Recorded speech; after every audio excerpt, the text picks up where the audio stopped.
Hola mis compañeros brujas, hechizos y otros prácticas mágicas.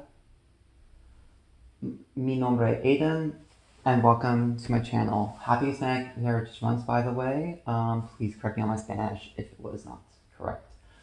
Um, anyways, today, if you couldn't tell by the title, we are going to be talking about La Santísima Muerte, and just like a bunch of different things about her. We're going to talk about misconceptions. We're going to talk about actually working with her, what that's like actual practice and veneration of her, what that looks like, my personal experiences, and just a couple other things that go with her.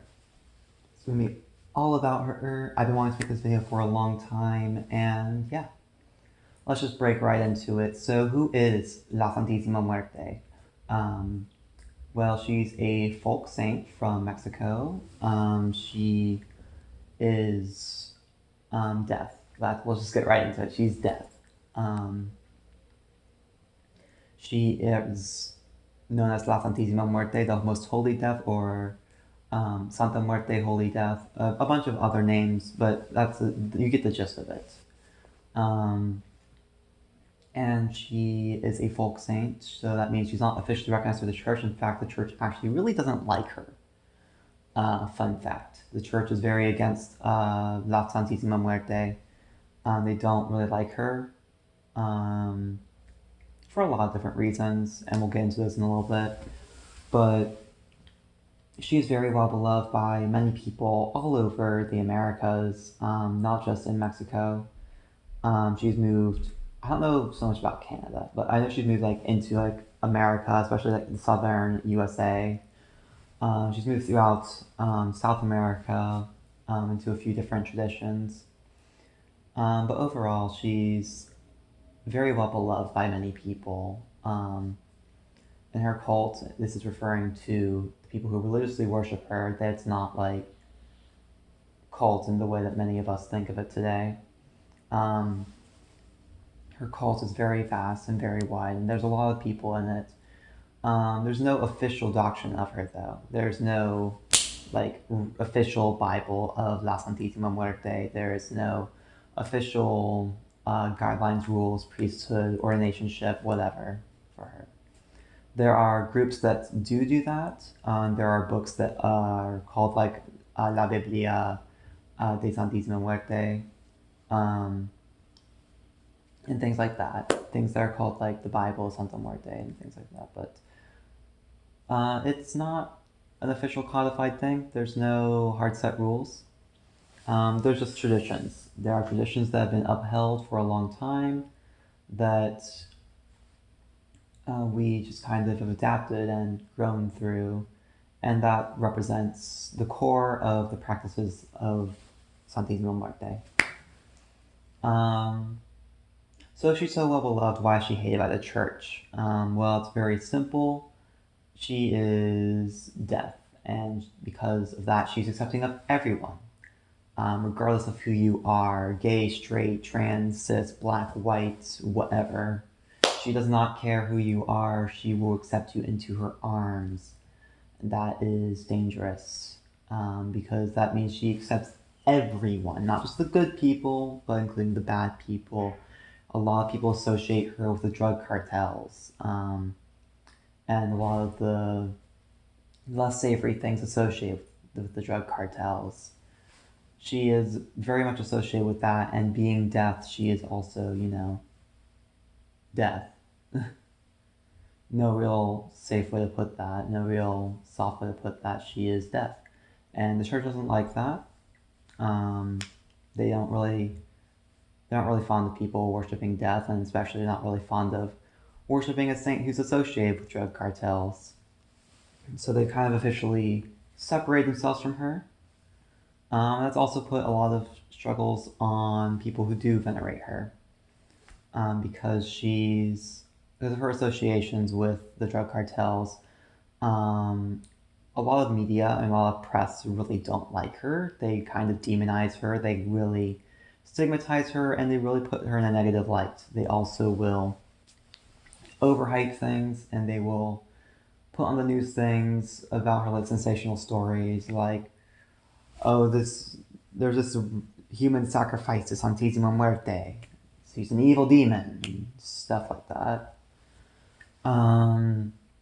Which, honestly, a lot of what I've always been told and part of my gnosis is she does not accept blood. She does not accept animal sacrifice. She does not accept human sacrifice. She does not accept those things. Most likely, to my understanding, like she doesn't accept those things because we're not supposed to be taking life for her. She's the one in charge of that, and we're not supposed to be harming ourselves for her. That's just my gnosis. I'm not against blood offerings. I'm not against animal sacrifice. If it's like truly animal sacrifice within specific traditions, I'm not against that. But it's just something that she doesn't work with. It's not something that is a part of her customs, her traditions. So it's just not something you do. But sensationalist stories will always be sensationalist stories, and unfortunately, a lot of her shrines do end up getting destroyed because of that, because of her hatred by media and by even like governments. It's very unfortunate. But despite her hatred, there's a large following of her. There's a lot of people who do follow her, who do love her, who do support her, and who do spells, works, rituals, and things for her. And of course, offerings are a huge thing as well. It's a very devotional thing. You're not really with Santa Muerte. One thing that will never happen is you won't go up to her and you won't be like, Santa Muerte, give me a boyfriend. She'll get you a boyfriend, and you'll never talk with her again. No, with Santa Muerte, you don't screw around with her. You don't play random games with her. You are going to devote yourself to her. She is someone that you do not just kind of play games with. You do not screw around with. She's someone who will always be there. She will always be there. She will remind you that she's there. Because she is death, and death is ever present. Death never leaves your side, but will never leave your side. Like, she's not going to just go away one day when you don't like her anymore. When you're done playing with her, you're not going to put her away because you don't play with her. You stick with her.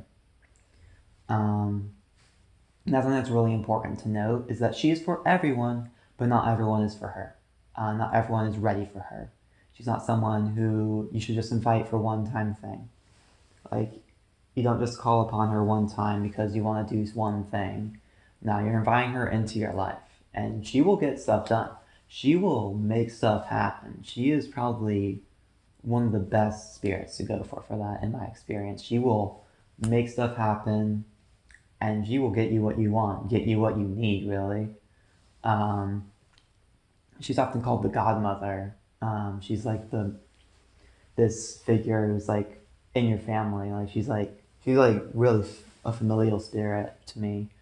Some people will get more familiar with her and get more intimate with her and will call her their mother, or even their grandmother. I sometimes do that, though I prefer godmother. And a lot of people do say that. They say godmother because they also venerate La Guadalupe, the Virgin de Guadalupe, who is the mother within the church. She is Virgin Mary, who is all of our adopted mothers. Santa Muerte, is also, she's just not someone you mess with, you know? Like, if you're gonna call on her for something stupid and trivial, you're not gonna get what you want, and you're not gonna enjoy the results, because she's not a spirit that you just play around with. Like, I keep saying that because it's something that's super important that a lot of people don't understand. She is for life. She is always for life, and you are inviting death into your life, and because you are inviting death into your life, you are inviting change. Change will happen in your life, and you need to be ready for that. And it's going to be change you're not going to like, because some things that you keep around, you don't need. You don't need that stuff anymore. And she will clear that out. Especially if you ask her to clear it out, she will clear it out. She will clear that out real quick. For example, when I started working with her like half a year in, she cleared out a ton of friendships that I had, a ton of friendships that I was holding on to that no longer served me. She just cleared them out, got rid of them. And at first I was super pissed. I was like, all these people are so mean to me. How could this happen to me? Santa Muerte, how could this happen to me? And she's like, you don't need those relationships anymore. They're not your friends. They're not looking out what's best for you. If they dumped you like that, then you don't need them. Straight up, you don't need them. And it was hard. It was really hard. It was really, really hard to get through that. It's not something that's going to be easy. She's not an easy spirit. She's not someone who you go to like light and fluffy and super easy, because she is death. She is the cold, stone hard face of death. But she loves you, and she will do everything for you. She will risk everything for you. She will go out of her way for you because she loves you. Death loves you, always loves you. She will always be there for you.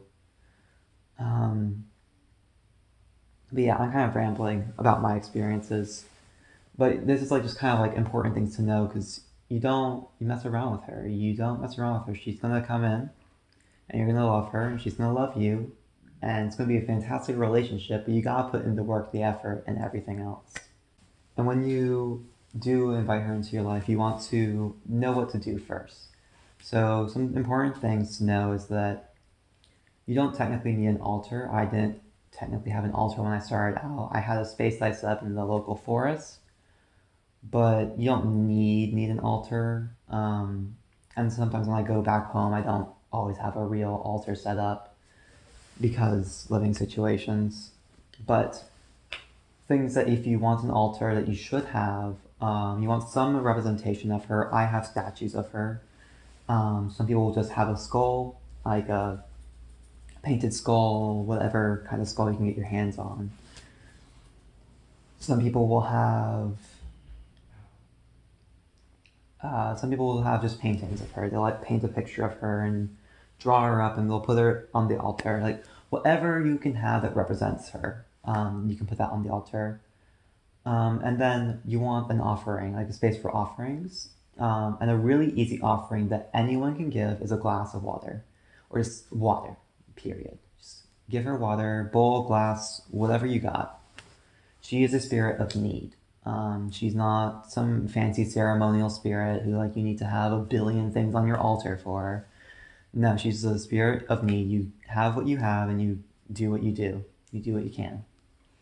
She works with a lot of impoverished people. She works with a lot of less fortunate people. She works with a lot of people who are in hard living situations, and she understands that. She understands you.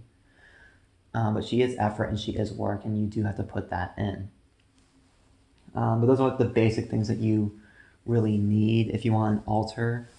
And when you give offerings of water, if you have a statue, I will dip my finger in water and I will put it up to her mouth. I'll put it, one of my statues has a little cup that I'll put some water into. And also if you have a statue, you want to wash that statue down. I do mine every week, or I try to at least. It's been difficult when moving here. And she also understands that. She understands difficulties. You just gotta communicate with her. Be like, okay, I can't do this today. I'll do this tomorrow. Or this week has just been so stressful. I can't do this. Let me do this another time. You gotta communicate that to her. She understands. She's your godmother. She'll understand everything. But she's gonna be someone that you gotta work with, together with. You gotta be communicating with her, and she's a very tangible spirit. I even heard people say that like she physically manifests, like an incense smoke, or like you'll even like physically see her. I have yet to have that, but I've felt her touch. I like heard her voice, and like I've obviously seen her in my mind. Like she's a very tangible spirit for me.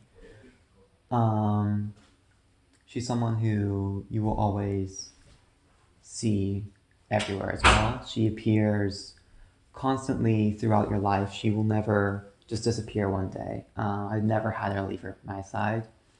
Even when I feel disconnected from her, I see her outside every day, because death is all around us. Whether it be the changing of the seasons or literal physical death, it's something that's all around us, and she will always remind you that she's there. Um, but yeah, just giving her that offering of water is really good. It's super simple. Most spirits in general will accept water as an offering. So it's just a good thing to have. Clear glass of water if you can. a bowl of water, whatever you got. Other things you can offer are actually tied to her colors. Let's talk about her colors real quick. So, from what I understand, there are 3 traditional colors. There's the white Santa Muerte, Niña Blanca. There's the red Santa Muerte, Niña Roja. And then there's the black Santa Muerte, Niña Negra. And they are the 3 colors of Santa Muerte that she manifests in that you can use to work with different aspects of her. So, Niña Blanca obviously can be used for a lot of cleansing work, a lot of more spiritual things, I guess, like a lot of the more spiritual, the more not pure things, because there's nothing pure really when you work with her. You'll kind of figure that out. She doesn't care about purity as much as she cares about you.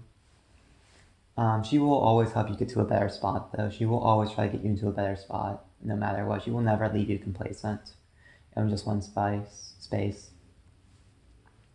Niña Rojas for a lot more hot, fast, quick work, a lot of love work, obviously, a lot of just red work, a lot of fiery, hot work.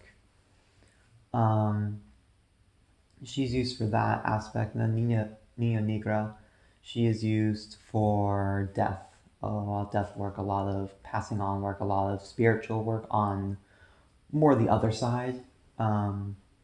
She can also be used to curse and hex and whatever you want to call it. She will do that. I personally would never just throw out a random hex with Santa Muerte. Because she is a powerful spirit, she will get the work done. She will get the work done. That's the thing.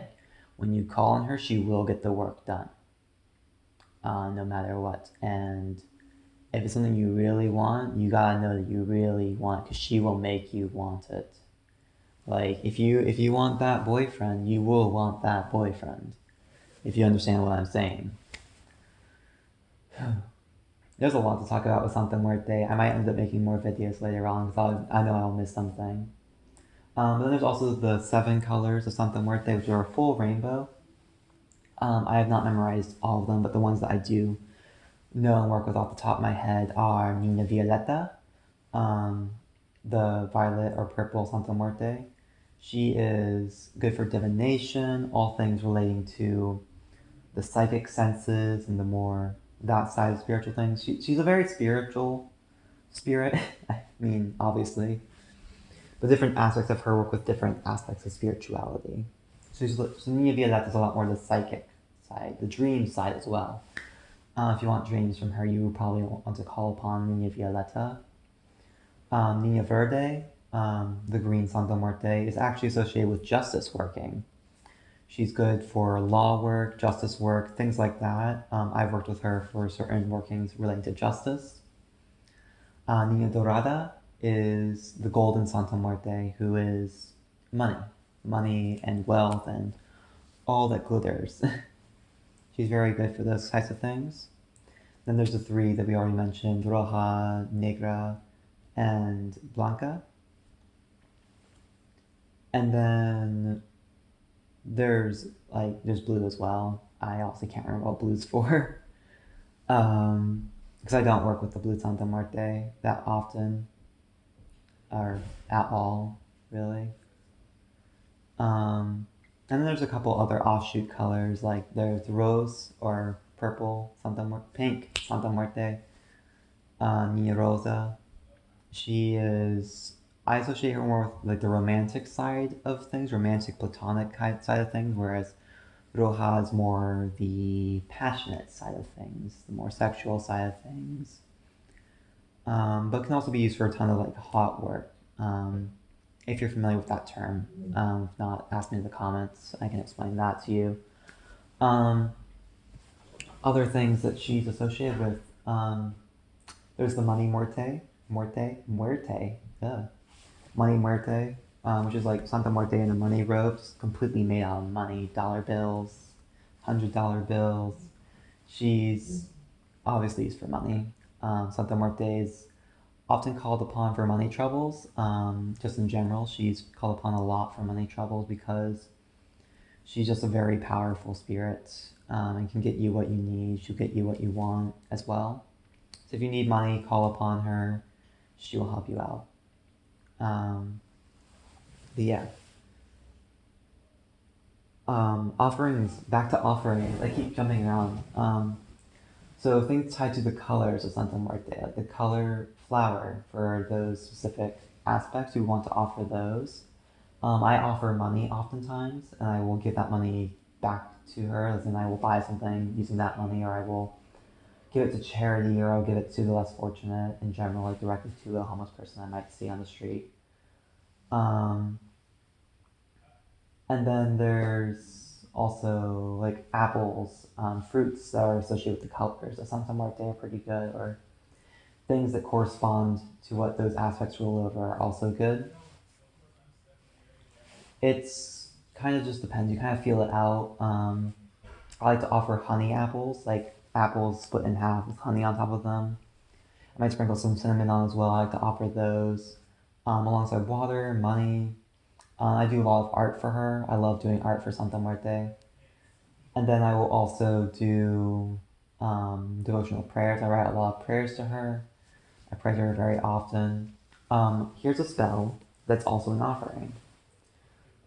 You draw a picture of La Santa Muerte and the aspect that you want her to appear in. Draw it to the best of your ability. I draw it traditionally with a Copic marker, because that's what I have access to. And then on the back, you write your petition, exactly as you want it to happen. And then you will take that, go somewhere, and burn it, or burn it at her altar. Actually, you want to burn it at her altar, unless you have a specific reason for burning it elsewhere. So you let that offering go up. It's a sacrifice. You are spending a lot of time and effort into this drawing and this art piece, and then you are destroying it. But it's an offering. It's a very powerful offering, and when I used it, I wasn't able to use it too often because I haven't been able to, sit down and draw and burn stuff for a while. But it got me exactly what I wanted, like within the week. It was powerful, extremely like she's so powerful. It's just crazy. She will get you what you need. So yeah, this is like a tiny bit about Santa Muerte. If you want to hear more about her during this month or even after, please let me know in the comments down below. Let me know your thoughts, your experiences. I'm also going to link a server in the description, a Discord server that I have set up that's all about La Santa Muerte. So if you want to join that as well, I have my regular Discord server as well in there, but this is like dedicated to La Santa Muerte. I have that server as well if you want to join and have conversations about her. It's not super active right now because there's so few people in it, but if you want to join and be active in there, go ahead. So once again, thank you all for watching, and I will see you in the next one. Goodbye.